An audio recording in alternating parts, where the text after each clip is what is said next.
दोस्तों नमस्कार। मैं आपका दोस्त, आपका होस्ट गिरीश निषाद, और मिलते एक और नई कहानी के साथ। तो दोस्तों कहानी कैसी है? कहानी है एक जंगल की।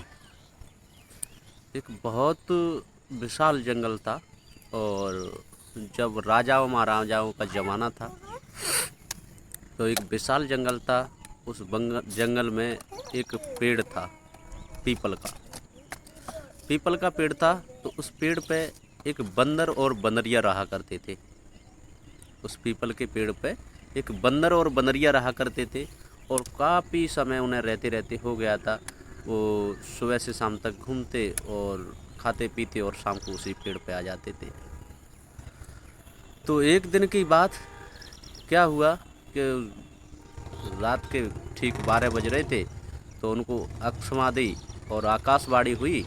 और आकाशवाणी हुई तो आकाशवाणी में क्या बोला गया था उन्हें कि जो भी शख्स ठीक रात के 12 बजे अगर इस तालाब में कूद जाएगा वो मानव बन जाएगा, और जो भी कूद जाएगा वो मानव बन जाएगा। तो इसी तरीके से वो आकाशवाणी दोनों बंदर और बनरिया सुन रहे थे।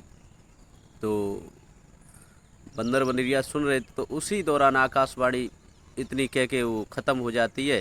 और वहाँ पर क्या हुआ कि रात के 12 बजे, और बंदरिया वहाँ से बंदर को उसने जगाया कि मतलब जगो।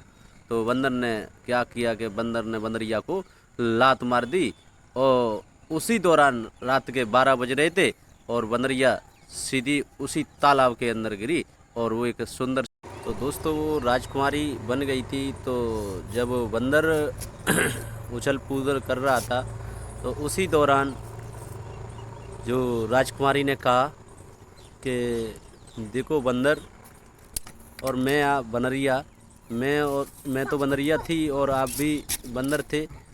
अगर हम एक डिसीजन लेते, और अगर मैं राजकुमारी बन सकती तो आप भी राजकुमार बन सकते थे, मगर क्या हुआ कि आपको एक विश्वास नहीं था कि ये हो सकता है, मगर मुझे विश्वास था। मैंने यही एक बात सोच ली कि अगर ज़िंदगी में अगर ऐसा हो जाता है तो राजकुमारी तो बन सकती, नहीं तो बनरिया थी। तो मैंने कोशिश करी और मैं बन गई। तो इसी तरीके से हमारे साथ में ऐसा होता है कि हमें कहीं से मौका मिलता है, कहीं से मौका मिलता है तो हम उस पर विश्वास ही नहीं करते।